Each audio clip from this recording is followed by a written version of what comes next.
Durante 30 años, Alberto presumió ante el mundo que cada centavo de su fortuna lo había ganado con su propio sudor. Caminaba con la frente en alto, convencido de que su padre no le había dejado más que una herencia de mediocridad y pobreza. Su padre era un viejo campesino de manos ásperas y pocas palabras. Pero esa mañana, entre el polvo de un ático olvidado, una vieja caja de madera reveló una verdad que le arrancó el aire de los pulmones. No eran ahorros, no era suerte. Aquellos fajos de billetes que le permitieron fundar su empresa tenían un origen oscuro. Un secreto que su padre se llevó a la tumba, para no avergonzarlo. Alberto encontró los registros médicos y las marcas de agujas en fotos viejas. Descubrió los contratos de un experimento humano, al que su padre se sometió en secreto. Todo esto ocurrió mientras Alberto lo juzgaba por ser lento y débil. Su padre no era un hombre pobre. Era un hombre que se estaba desintegrando por dentro, para que su hijo pudiera ser rico.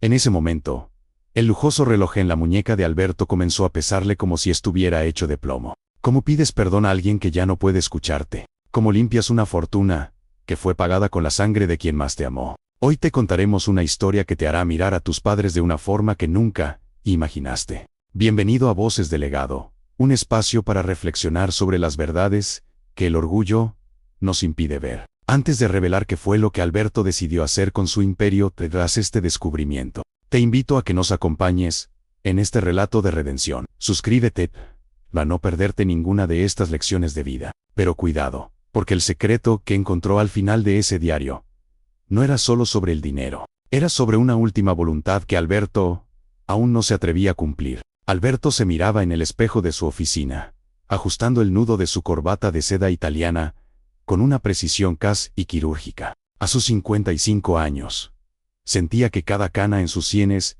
era un trofeo de guerra, una marca de una batalla ganada al destino. Desde el piso 40 de su edificio, el mundo se veía pequeño, casi insignificante, tal como él sentía que eran los problemas de la gente común. Era el dueño de una de las constructoras más importantes de la ciudad, un imperio levantado sobre concreto, acero y una voluntad inquebrantable. Para Alberto, la vida nunca había sido una cuestión de suerte, sino una ecuación fría de esfuerzo, sacrificio personal y resultados medibles. Solía decir en sus conferencias ante jóvenes emprendedores que el destino es un invento para los mediocres, y el éxito es el único lenguaje que el mundo respeta. Él se sentía el autor de su propio destino, un hombre hecho a sí mismo, que no le debía nada a nadie, y mucho menos a su pasado. Sin embargo, detrás de esa armadura de poder y trajes caros, existía un rincón oscuro en su memoria que siempre intentaba evitar. Ese rincón tenía un nombre y un apellido: Julián, su padre. Julián no era como los hombres que Alberto admiraba ahora.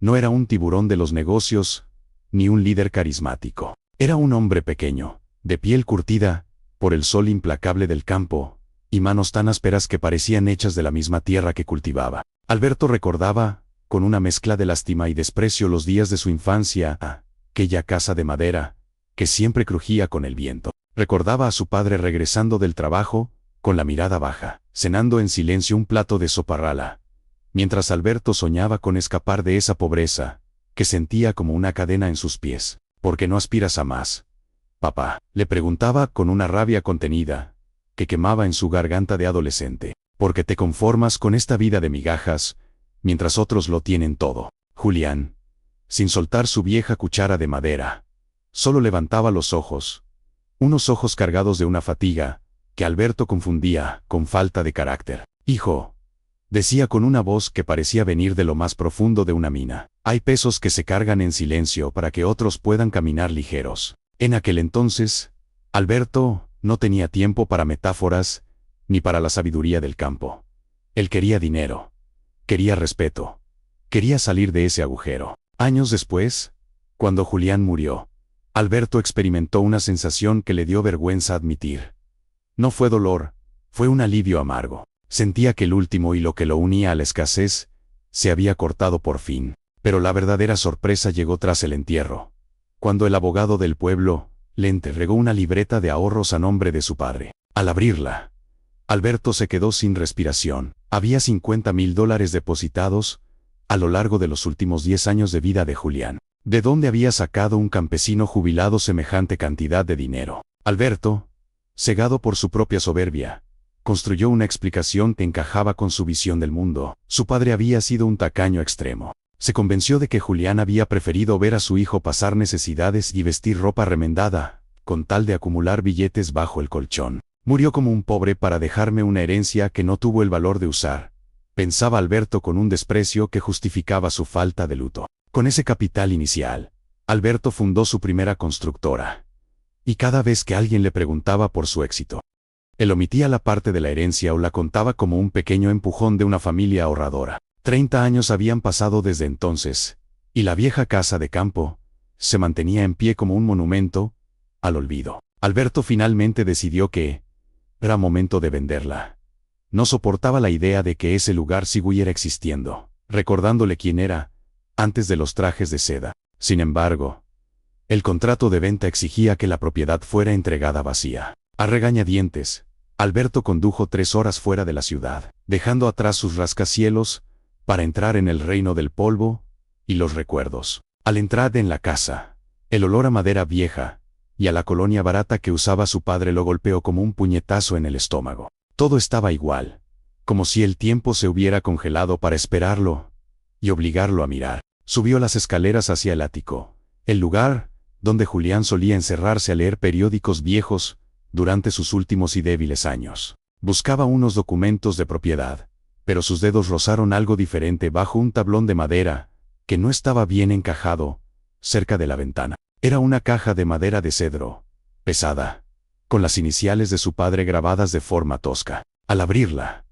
Alberto esperaba encontrar más dinero, o quizás fotos amarillentas de una vida aburrida. Pero lo que vio dentro hizo que sus rodillas flaquearan y que el aire se volviera denso, casi imposible de respirar. Había carpetas con el sello de un hospital metropolitano, registros médicos llenos de términos técnicos y una serie de fotografías que no tenían sentido. En las fotos, su padre aparecía en camillas, conectado a máquinas extrañas, con el rostro hundido y los ojos llenos de un dolor que Alberto nunca se detuvo a observar. En ese momento, el silencio del ático se volvió ensordecedor. Alberto empezó a comprender que la historia que se había contado a sí mismo, para sentirse superior a su padre, estaba a punto de hacerse pedazos. Y lo que estaba por leer, en el primer documento de esa carpeta, cambiaría el significado de cada dólar que hoy brillaba en sus cuentas bancarias. Porque ese no fue solo un ahorro, fue el precio de algo que Alberto jamás habría tenido el valor de entregar. Alberto permaneció arrodillado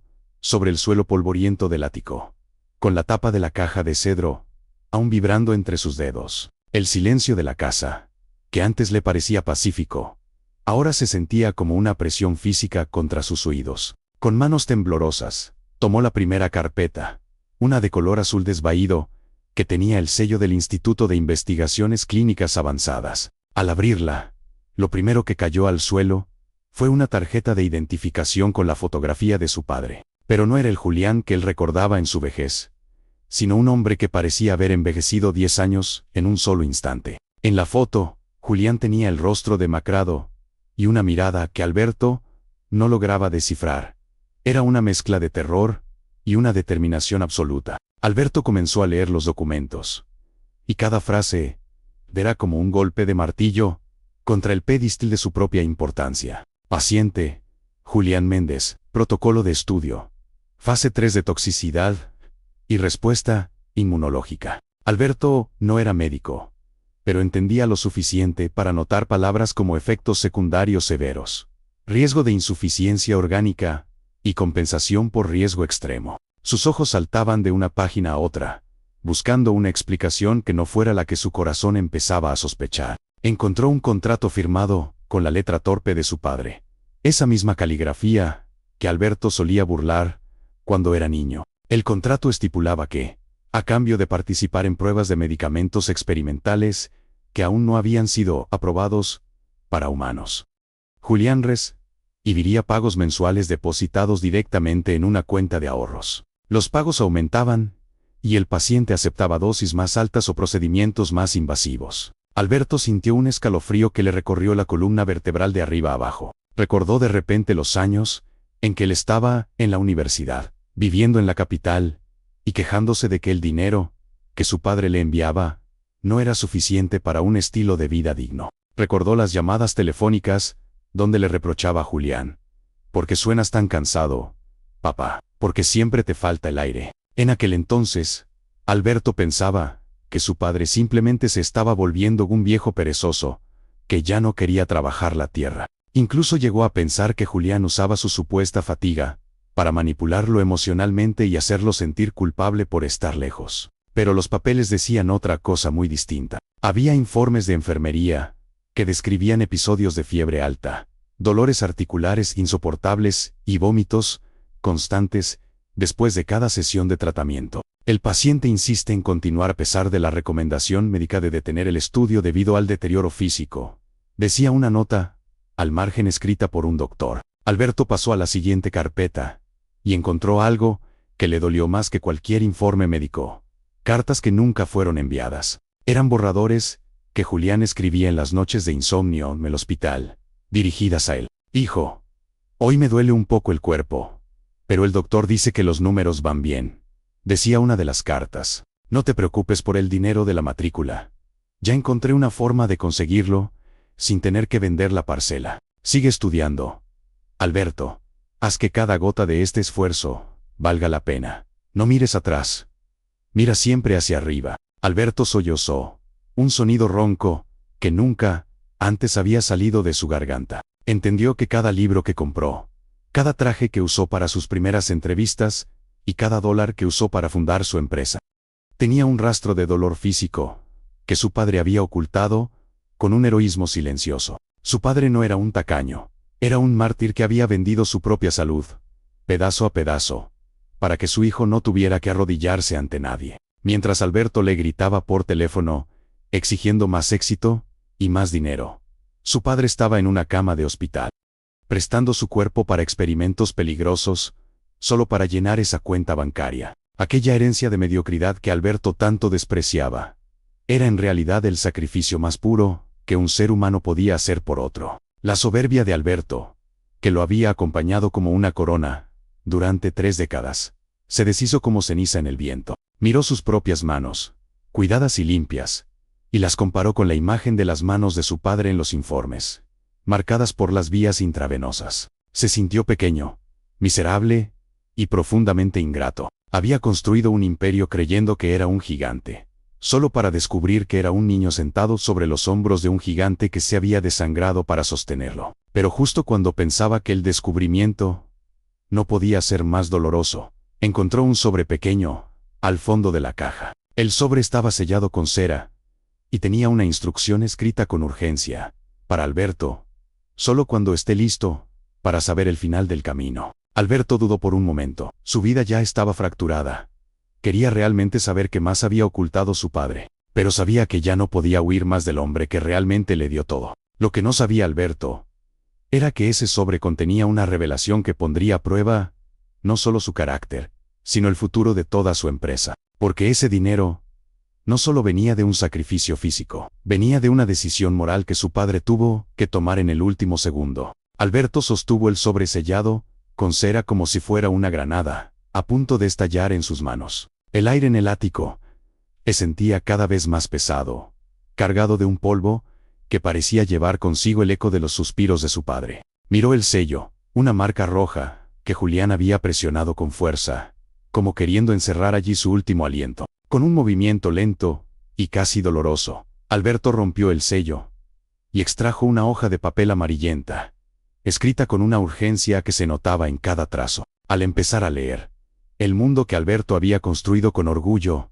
comenzó a desmoronarse, ladrillo por ladrillo. Alberto, hijo mío, decía la carta, si estás leyendo esto, es porque finalmente has regresado a casa, o porque el destino decidió que ya no puedo ocultar más mi sombra. Sé que siempre pensaste que yo era un hombre sin ambiciones, alguien que se conformaba con mirar la lluvia desde el porche. Pero la verdad es que mi mayor ambición fuiste tú, y mi mayor miedo era que el mundo te aplastara como me aplastó a mí. La carta continuaba con una confesión que hizo que Alberto tuviera que apoyarse contra la pared para no caer. Julián explicaba que el dinero de los experimentos médicos no solo era para la universidad. Había un motivo mucho más oscuro y urgente que lo obligó a vender su salud de forma tan desesperada. ¿Recuerdas aquel accidente en la construcción del viejo puente, cuando tenías 19 años?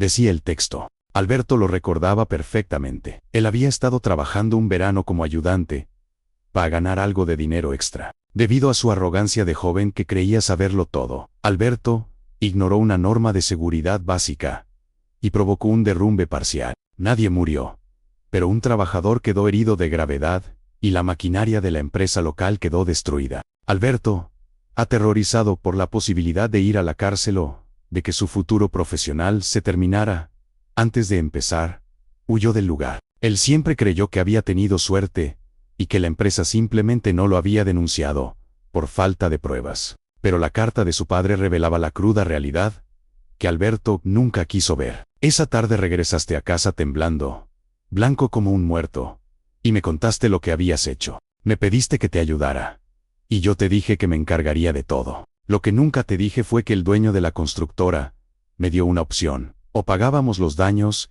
y la indemnización del trabajador herido, o te entregaba a la policía. La cifra era impagable para un hombre como yo, Alberto. Eran miles de dólares que no vería en 3 vidas de trabajo en el campo. Fue entonces cuando busqué el primer centro de pruebas clínicas en la ciudad. Empecé vendiendo mi sangre, luego mi piel para injertos experimentales, y finalmente acepté esos medicamentos que quemaban mis venas por dentro. Cada centavo que pagué para limpiar tu nombre salió de una parte de mi cuerpo que dejaba de funcionar. Alberto sintió que el estómago se le revolvía. Las imágenes de su padre debilitándose cobraron un nuevo y aterrador sentido. Julián no solo pagó por su educación, pagó por su libertad y por su reputación, mientras Alberto lo llamaba mediocre. Pero la confesión no terminaba ahí, y aquí es donde el conflicto moral se volvió insoportable para Alberto. La carta mencionaba que el trabajador herido en aquel accidente, un hombre llamado Manuel,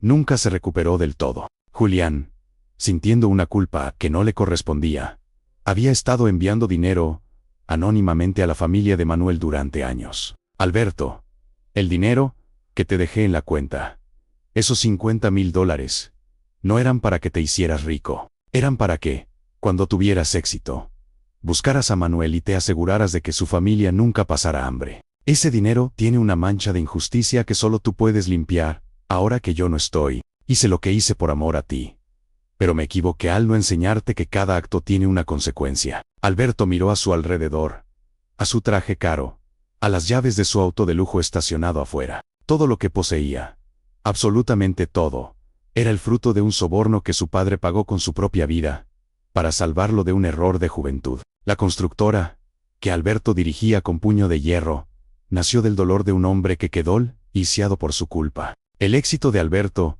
no era el resultado de su inteligencia, sino de la redención silenciosa y dolorosa de un padre que se inmoló por él. Ahora, Alberto se encontraba en una encrucijada que lo quemaba por dentro. Si confesaba la verdad y buscaba a Manuel para cumplir la voluntad de su padre, su reputación como empresario impecable podría destruirse. Si guardaba el secreto, seguiría siendo el hombre exitoso que todos admiraban, pero sabiendo que su imperio era una farsa manchada de sangre. El conflicto no era solo sobre el dinero, sino sobre la identidad de Alberto. ¿Era el hombre que se hizo a sí mismo, o era el cobarde que dejó que su padre muriera lentamente para cubrir sus huellas? En ese momento, el teléfono de Alberto vibró en su bolsillo. Era su secretaria recordándole una junta importante para cerrar un contrato millonario. Alberto miró el teléfono y luego miró la carta de su padre, sintiendo que el peso del silencio era ya demasiado grande para ser cargado. Estaba a punto de tomar la decisión que definiría el resto de sus días,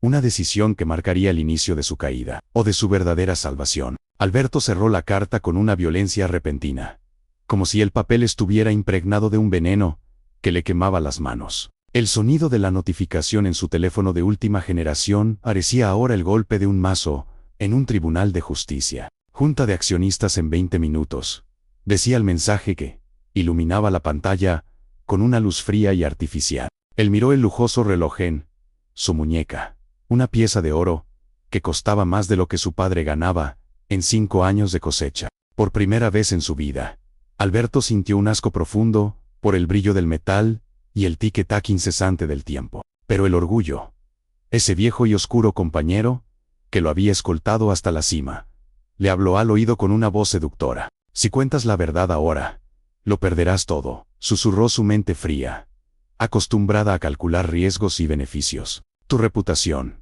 tu empresa, tu estatus, todo se vendrá abajo por un error que ocurrió hace 3 décadas. Alberto se puso en pie con torpeza, guardó la carta y las carpetas médicas de vuelta en la caja de cedro, y la cerró con llave. Intentó convencerse a sí mismo de que su padre había tomado esas decisiones porque quiso, que fue un acto de voluntad propia. Yo no le pedí que se sacrificara de esa manera.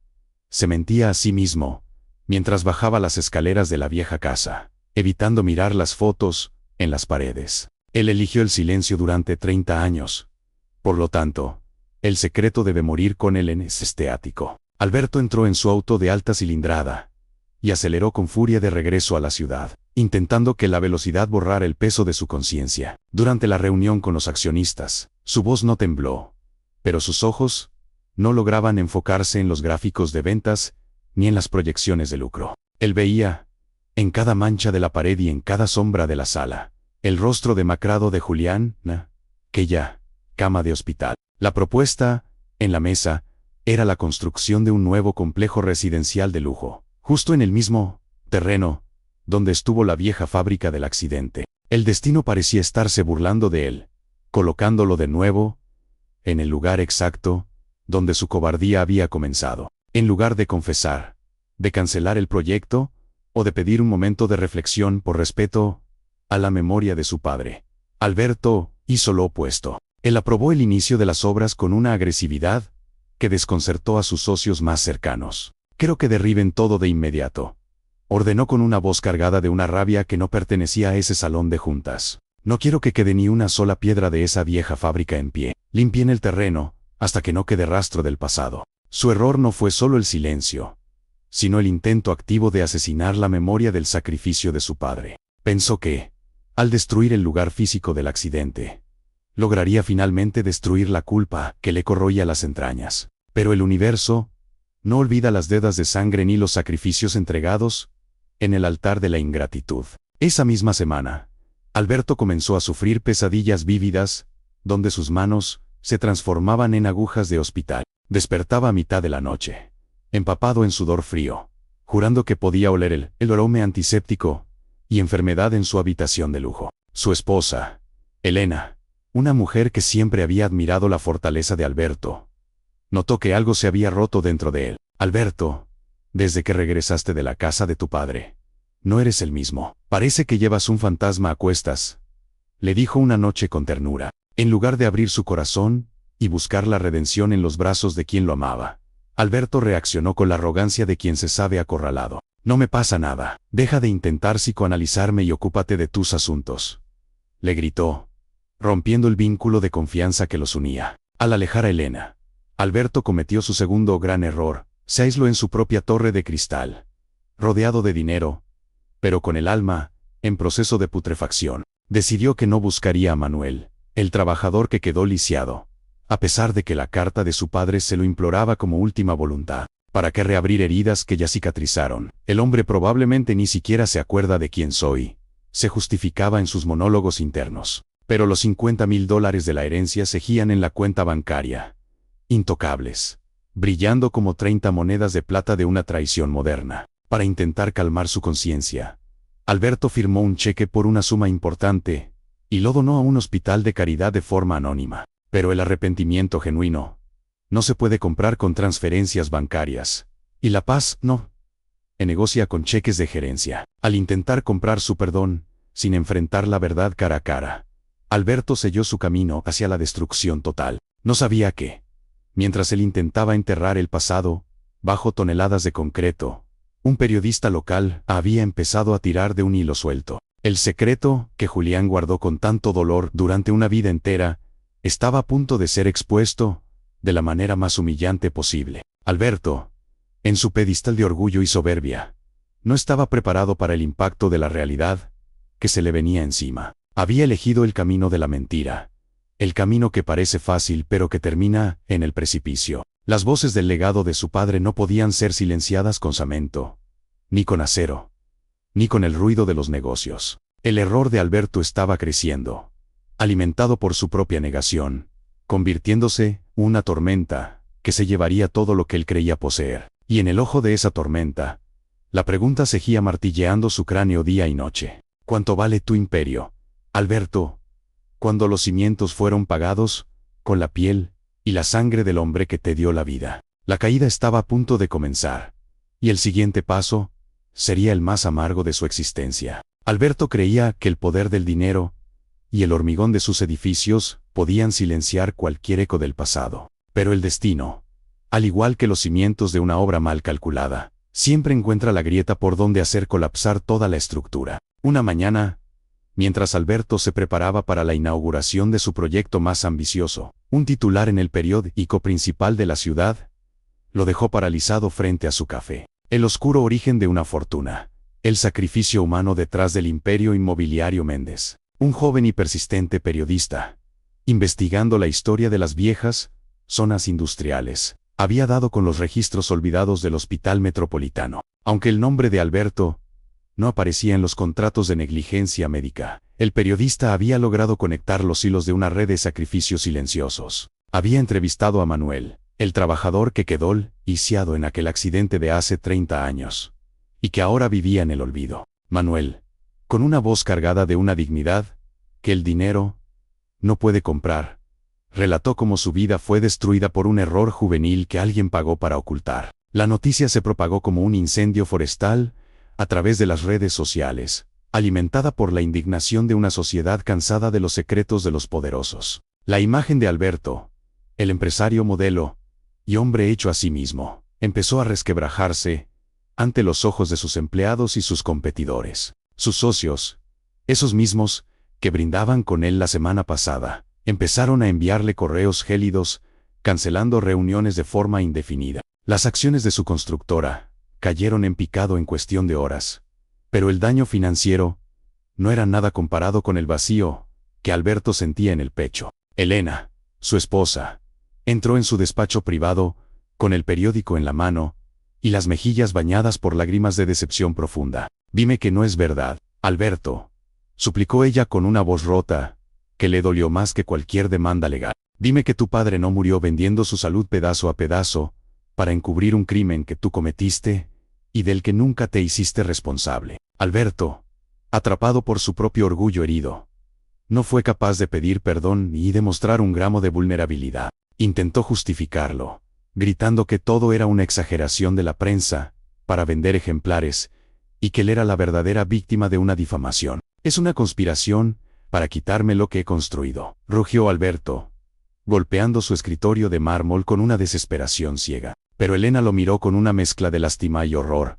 Ya no veía al hombre exitoso del que se enamoró, sino a un extraño hueco por dentro. Esa misma tarde, ella hizo las maletas y se fue de la casa, dejándolo solo en una mansión que ahora se sentía tan fría como una tumba de lujo. Alberto se quedó sentado en la oscuridad de su sala de estar, rodeado de objetos caros que ahora parecían testigos mudos de su cobardía. El teléfono no dejaba de sonar.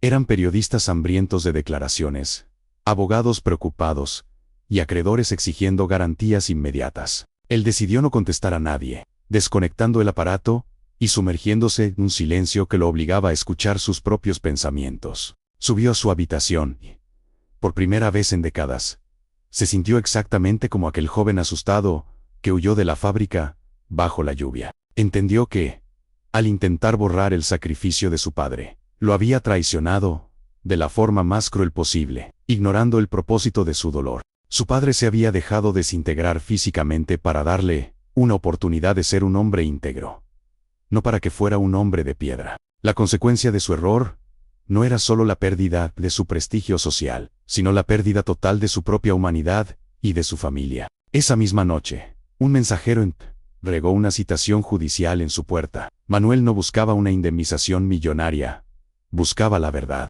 Alberto se dio cuenta de que ya no podía esconderse detrás de sus ejércitos de abogados, ni de sus influencias políticas. Si seguía mintiendo, terminaría sus días solo, odiado por su comunidad y despreciado por la memoria del hombre que más lo amó. La presión interna era tan insoportable que Alberto empezó a sentir dolores punzantes en las articulaciones, una extraña empatía física con lo que sufrió su padre. Era como si el espíritu de Julián estuviera reclamando justicia desde el más allá, obligando a su hijo a sentir el peso de la piel sacrificada. Alberto se miró al espejo del baño, y no reconoció las facciones endurecidas y grises del hombre que le devolvía la mirada. Ya no era el dueño del mundo, era un náufrago aferrado a un cofre de oro, en medio de un océano de arrepentimiento. La caída era absoluta, y el fondo del abismo se sentía como el único lugar donde finalmente podría dejar de fingir. En ese momento de desesperación, donde el suicidio profesional parecía la única salida, Alberto recordó una última frase de la carta de su padre. No llamó a su equipo de relaciones públicas, ni a sus expertos en gestión de crisis para salvar su empresa. Tomó las llaves de su auto, salió de su mansión, sin mirar atrás, y puso rumbo al sector más humilde y olvidado de la periferia. Buscaba una dirección específica, un pequeño jardín en una casa de protección oficial, donde Manuel pasaba sus tardes, en una silla de ruedas. Sabía que esa era su última oportunidad para dejar de ser el niño que huye y convertirse en el hombre que su padre murió esperando que fuera. Pero, ¿sería capaz de arrodillarse ante el hombre cuya vida arruinó? ¿O el orgullo le impediría alcanzar la única redención posible? Alberto detuvo el motor de su coche frente a una hilera de casas pequeñas, de paredes desconchadas y techos de lámina. El contraste entre el cuero de los asientos de su auto y la precariedad del entorno era una bofetada a su conciencia. Caminó por un estrecho sendero de tierra hasta llegar a la dirección que figuraba en la carta de su padre. Allí, sentado bajo la sombra de un limonero raquítico, estaba Manuel. Sus piernas estaban cubiertas por una manta vieja, a pesar del calor de la tarde, y sus manos, nudosas y deformes, descansaban sobre las ruedas de una silla gastada. Alberto sintió que el aire se volvía sólido en su garganta. El hombre al que había evitado durante 30 años, estaba a solo unos pasos. Manuel levantó la vista. Unos ojos nublados por el tiempo, pero que conservaban una chispa de inteligencia punzante. Sabía que vendrías, Alberto, dijo Manuel con una voz que sonaba como el crujido de hojas secas. Tu padre me dijo una vez que, tarde o temprano, la verdad te traería hasta mi puerta. Alberto se quedó mudo, con el pecho agitado, sintiendo que todo su imperio inmobiliario no valía nada en ese pequeño jardín. Mi padre, hablo con usted, logró articular Alberto con un hilo de voz. Manuel asintió lentamente, señalando una silla de madera frente a él para que Alberto se sentara. Julián venía cada mes, durante años, relató Manuel mientras miraba hacia el horizonte. Venía a traerme el dinero que, según él, era una pensión de la empresa. Pero yo sabía que no era así. Él me contaba tus éxitos. Me decía lo orgulloso que estaba de tu constructora, de tus edificios de cristal. Pero también veía cómo se le apagaba la vida en cada visita, cómo su piel se volvía gris y su cuerpo se encogía. Alberto bajó la cabeza, dejando que las primeras lágrimas de arrepentimiento real cayeran sobre sus manos limpias. Él no tenía que hacerlo, Manuel. Fui yo quien causó el accidente. Fui yo quien huyó como un cobarde, confesó Alberto, rompiéndose por dentro. Manuel guardó silencio durante un largo rato, un silencio que pesaba más que cualquier condena judicial. La culpa es un veneno que Julián decidió beberse para que tú no tuvieras que probarlo, dijo finalmente el anciano. Él me pidió perdón en tu nombre 1000 veces, pagando con su propia carne el error de su hijo. ¿Sabes lo que es ver a un hombre morir de pie, para que su hijo no tenga que vivir de rodillas? Alberto sollozó abiertamente, cubriéndose el rostro con las manos, despojado de toda su soberbia empresarial. Entendió que su padre no solo lo había salvado de la cárcel, sino que había pasado décadas redimiendo su alma ante la víctima. Vengo a entregarle todo, Manuel, dijo Alberto de repente, sacando un sobre con documentos legales. Voy a vender la empresa, voy a liquidar mis bienes, y me aseguraré de que usted y su familia tengan la vida que yo les arrebaté. Pero Manuel, con una calma que desarmó a Alberto, puso una mano temblorosa sobre el sobre y lo empujó de vuelta. El dinero de tu padre me sirvió para que mis hijos estudiaran. Y eso ya está pagado, dijo Manuel con firmeza. Lo que yo buscaba con esa denuncia en la prensa no era tu oro, Alberto. El oro no me devolverá mis piernas. Buscaba que dejaras de ser un fantasma. Buscaba que el hijo de mi amigo Julián diera la cara. Tu padre murió creyendo que su sacrificio había sido en vano porque tú te habías convertido en un hombre de piedra. Él no quería que fueras rico. Él quería que fueras un hombre de legado, un hombre que entiende el peso de la responsabilidad. Alberto sintió que el corazón le latía con una fuerza dolorosa, comprendiendo finalmente la lección de su padre. La verdadera herencia no eran los $50,000, ni las acciones de la empresa, ni los rascacielos. La herencia era la capacidad de sentir el dolor ajeno y la valentía de admitir la propia debilidad. ¿Qué debo hacer ahora?, preguntó Alberto, buscando una guía que nunca antes había aceptado de nadie. Manuel lo miró fijamente y, por primera vez, le dedicó una pequeña sonrisa cargada de sabiduría y perdón. Empieza por ser el hijo que Julián merecía, no el empresario que el mundo admira, respondió Manuel. Ve y limpia el nombre de tu padre. Dile al mundo quién fue el verdadero arquitecto de tu éxito. Alberto se levantó, sintiendo que el peso de los años se había transformado en un propósito claro y luminoso. Ya no tenía miedo de la prensa, ni de los accionistas, ni de la soledad. Tenía una deuda que pagar con el cielo. Se despidió de Manuel con un abrazo que rompió la última barrera de su orgullo. Un abrazo que unió el pasado con el presente. Mientras caminaba de regreso a su coche, Alberto sabía que su caída pública era inevitable, pero su ascenso espiritual apenas comenzaba. El mundo vería el colapso de un magnate, pero él finalmente vería el renacer de un ser humano. Pero aún quedaba el paso más difícil: enfrentar las cámaras y contarle al mundo la historia de la herencia del silencio. Una confesión que pondría fin a su carrera, pero que le devolvería la paz que su padre tanto deseó para él. Alberto regresó a la ciudad, mientras el sol se ocultaba tras los mismos rascacielos que él había ayudado a levantar. Pero ya no los miraba con la arrogancia de un dueño, sino con la perspectiva de quien sabe que el cristal es frágil. Esa misma noche, convocó a una rueda de prensa de emergencia en el auditorio principal de su empresa. Sus asesores de imagen suplicaron que no lo hiciera, que esperara a que el escándalo se enfriara. Si hablas ahora, la junta directiva te destituirá legalmente y podrías enfrentarte a cargos por negligencia, le advirtieron. Alberto los miró con una calma que los dejó mudos y simplemente respondió: ya he vivido 30 años en una cárcel de oro. Es hora de salir. Frente a decenas de cámaras y micrófonos, Alberto no leyó un discurso preparado por abogados. Sacó la vieja caja de madera de su padre y la colocó sobre el podio de mármol, un objeto humilde que parecía fuera de lugar en ese entorno lujoso. Con voz firme y sin evitar el contacto visual con las cámaras, Alberto confesó todo. Relató el accidente de su juventud, su huida cobarde y, sobre todo, la verdad sobre el origen de su capital inicial. Durante años, les hice creer que yo era un hombre que se hizo a sí mismo, comenzó Alberto, sintiendo como un nudo se desataba en su pecho. Pero la verdad es que cada ladrillo de esta empresa fue pagado con el dolor físico de mi padre,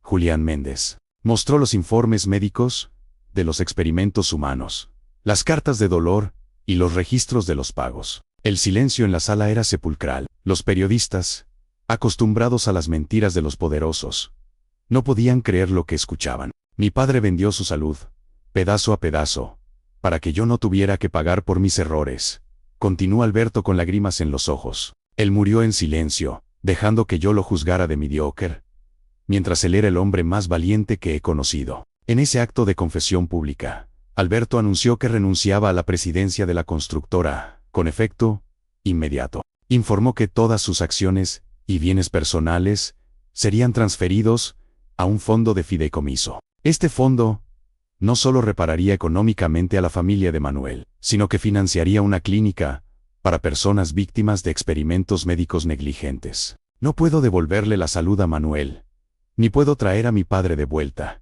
dijo Alberto al final de su intervención. Pero puedo dejar de ser la mentira que Julián murió intentando proteger. Mi legado no serán estos edificios, sino la verdad que hoy finalmente me permite mirar al cielo sin vergüenza. Al bajar del podio, Alberto fue abordado por la policía para ser escoltado a declarar, tal como él mismo había solicitado. Mientras caminaba hacia la salida, vio a Elena, su esposa, parada al fondo de la sala. Ella no le sonrió, pero asintió con la cabeza, una señal de respeto que Alberto sabía que tendría que reconstruir desde cero. El imperio de Alberto se derrumbó esa noche ante la opinión pública, pero su carácter comenzó a fortalecerse por primera vez. Perdió el dinero, perdió el estatus y perdió el poder, pero recuperó algo que no tiene precio: su identidad. Esa noche, En la soledad de una celda preventiva, mientras se aclaraban los hechos legales, Alberto durmió profundamente. No hubo pesadillas con agujas, ni olor antiséptico, ni voces de reproche en la oscuridad. Soñó con su padre, Julián, sentado en el porche de la vieja casa de campo.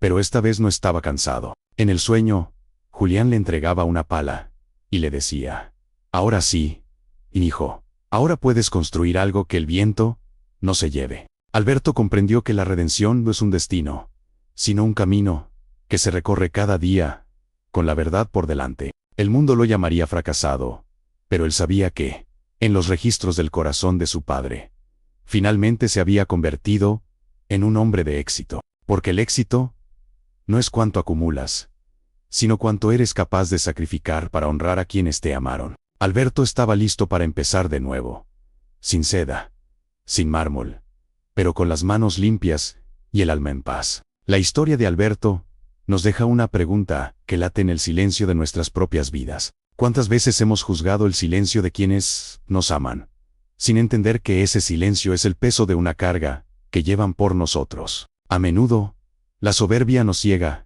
y nos hace creer que somos los únicos arquitectos de nuestro destino. Caminamos con orgullo, olvidando que el suelo que pisamos fue nivelado por manos que sangraron antes que las nuestras. El verdadero legado de un padre o una madre no se mide en la herencia que dejan en una cuenta bancaria, sino en los sacrificios invisibles que nunca se atrevieron a contarnos para no manchar nuestra felicidad con su dolor. Hoy, te invito a que te detengas un momento. Mira a tu alrededor.